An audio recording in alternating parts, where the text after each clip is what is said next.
Récemment, j'ai terminé le défi que je m'étais lancé au mois de décembre, qui était de publier un podcast par jour pendant 30 jours. Si jamais tu n'étais pas au courant, tu peux retrouver tous les liens dans la description, tu peux me suivre sur le podcast et tu peux évidemment réécouter chacun de ces épisodes. Ou alors tu peux retrouver directement le podcast en tapant tonyneves.fr/podcast. Alors sur ce podcast, en moyenne, je publie 3 épisodes par semaine. On parle de business, de création de contenu, de productivité, de relations, bref, de tout ce qui pourrait te permettre en fait aujourd'hui de vivre de ta passion et gagner ta liberté. Donc si jamais t'es pas abonné au podcast et que ça t'intéresse, que tu as envie de le découvrir, il y a plus de 70 épisodes, je t'invite juste en dessous à retrouver tous les épisodes. Et aujourd'hui dans cette vidéo, j'aimerais tout simplement faire le petit retour, le petit bilan de ces 30 jours, 30 podcasts.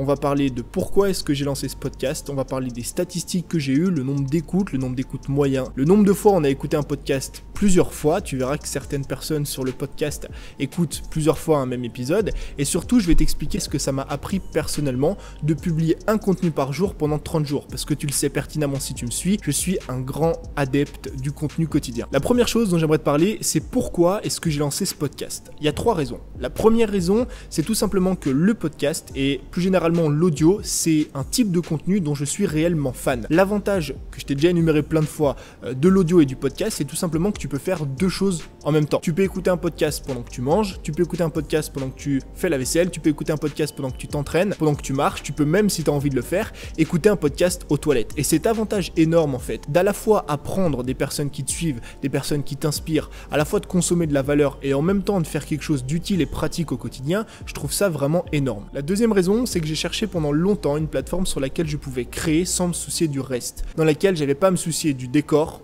de l'image, de la couleur de mon t-shirt, de la couleur de mes vêtements, de est-ce que j'étais bien coiffé, pas bien coiffé, de est-ce que j'étais bien habillé ou pas bien habillé. L'avantage énorme avec le podcast, c'est que tu te concentres sur l'essentiel. Et la troisième raison, c'est que j'ai voulu toucher une nouvelle audience. Sur le podcast, ce qui est bien, tu verras, juste après on va parler de statistiques, c'est que l'audience qui t'écoute est réellement engagée et réellement passionnée. En tout cas, si tu fais du bon travail, c'est extrêmement rare qu'une personne qui commence un podcast ne le termine pas. Contrairement à YouTube, où tu as vite fait de cliquer à droite, à gauche sur les suggestions, tu as vite fait de te perdre et surtout, tu as vite fait de toucher monsieur et madame tout le monde. Donc ces 3 raisons font que j'ai lancé un podcast il y a déjà plusieurs mois de ça, et en novembre de cette année, enfin en novembre de l'année 2018 plutôt, fin novembre, je me suis lancé un petit défi qui était de publier un podcast par jour pendant 30 jours. Pourquoi est-ce que j'ai fait ça? La première raison, c'était pour me pousser à créer plus, pour créer une habitude chez moi, et la deuxième raison, c'était pour voir si oui ou non le podcast était une plateforme que j'aimais. Et du coup aujourd'hui, je vais te faire ce petit bilan et je vais t'expliquer juste après ce qu'il en est. Alors on va parler un petit peu de statistiques. Sur les 30 jours où j'ai publié mon podcast, j'ai au total plus de 3751 écoutes. Tu vois qu'il y a 2 gros pics.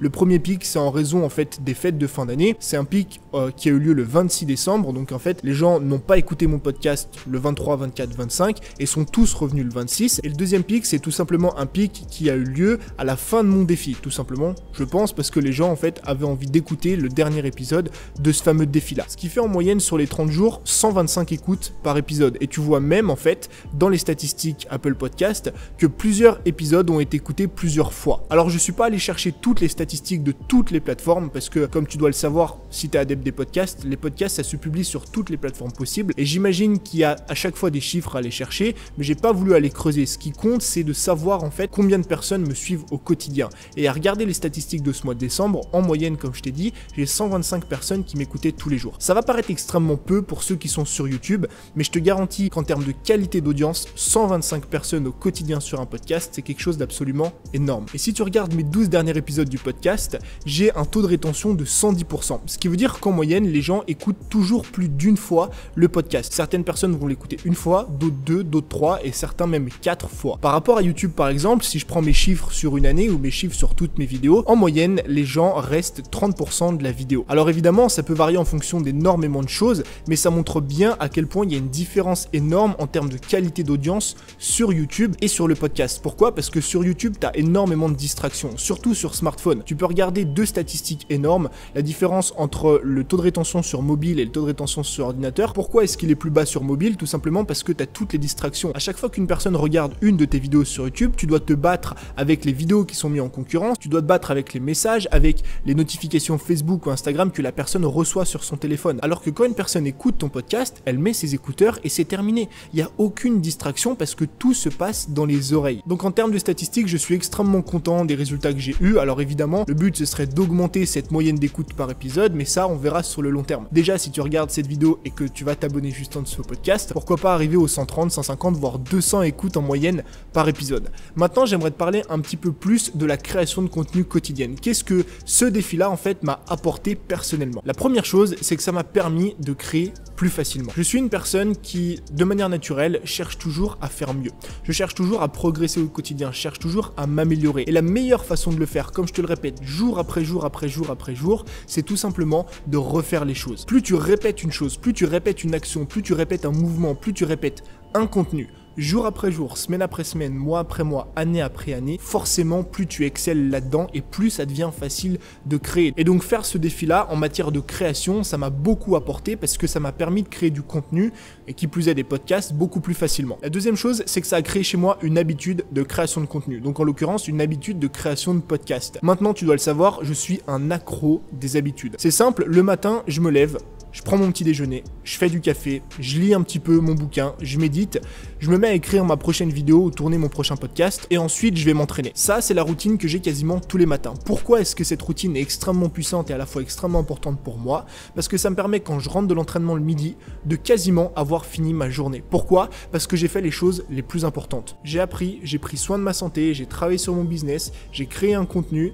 j'ai médité un petit peu, donc j'ai pris soin de mon bien-être personnel et tout ça avant midi. Et je te garantis que faire un défi similaire, que ce soit dans la création de contenu ou dans tout autre domaine de ta vie, un petit défi 30 jours, 30 vidéos, 30 jours, 30 podcasts, 30 jours, 30 articles de blog, 30 jours, je sais pas moi, 30 jours de sport, 30 jours de méditation, ce que tu veux, ça va te permettre à la fin des 30 jours, comme je te l'ai dit, premièrement de simplifier, deuxièmement de créer une habitude, et c'est des choses qui sur le long terme vont faire une énorme différence dans ton quotidien. Et la troisième chose que m'a permis réellement ce défi, c'est tout simplement d'apporter de la valeur sur le marché, d'apporter de la valeur aux personnes qui me suivent. Si tu regardes ma chaîne YouTube, mon compte Instagram, mon podcast, ou si tu lis mes emails, tu verras que j'apporte toujours de la valeur gratuite au quotidien. Et pour un business, plus tu apportes de la valeur, plus tu crées de la valeur, forcément plus tu connais le succès. Et le contenu quotidien, il te permet et il te donne la chance de tous les jours apporter un petit peu plus de valeur à ceux qui te suivent, de tous les jours apporter une façon de penser, de tous les jours apporter un conseil, de tous les jours vraiment essayer d'inspirer un petit peu plus les personnes qui te suivent, les personnes qui sont abonnées à toi, les personnes qui sont fans de toi. Et c'est ça sur le long terme qui va vraiment créer ta tribu, qui va faire la différence par rapport à tes concurrents. C'est ça sur le long terme qui va te permettre de créer une énorme relation avec ton audience parce que tous les jours tu leur apportes un petit peu plus de valeur. Donc j'ai pas envie de te forcer comme moi je l'ai fait pendant ces 30 jours là à créer un contenu par jour. J'ai juste voulu t'apporter un petit peu quelques statistiques, t'apporter un petit peu mon ressenti par rapport à ça. Tu sais, moi je suis un énorme fan du contenu quotidien. J'ai commencé avec ça sur YouTube. C'est un truc que je pratique encore aujourd'hui quasiment si tu comptes sur toutes mes plateformes. Pourquoi est-ce que je suis fan de ça? Parce que selon moi, c'est quelque chose qui sur le long terme te garantit un succès. J'ai démarré sur YouTube en ayant en tête de publier une vidéo par jour pendant 1 an et j'étais convaincu que j'allais réussir. Pourquoi? Parce que du moment que tu publies une vidéo par jour et que tu t'y tiens et que tu apportes de la valeur aux gens et que tu cherches à progresser et que tu cherches à faire quelque chose de meilleur, forcément que sur le long terme, c'est un succès qui est garanti. Donc moi, je vais te laisser avec cette idée, je vais te laisser y réfléchir parce que c'est vraiment quelque chose qui peut faire la différence. N'oublie pas juste en dessous d'aller checker le podcast pour voir si ça te plaît et je te laisserai avec une dernière citation. Notre travail n'est pas de créer du contenu, notre travail est de changer la vie de ceux qui le consomment. À très vite, c'était Tony. Ciao.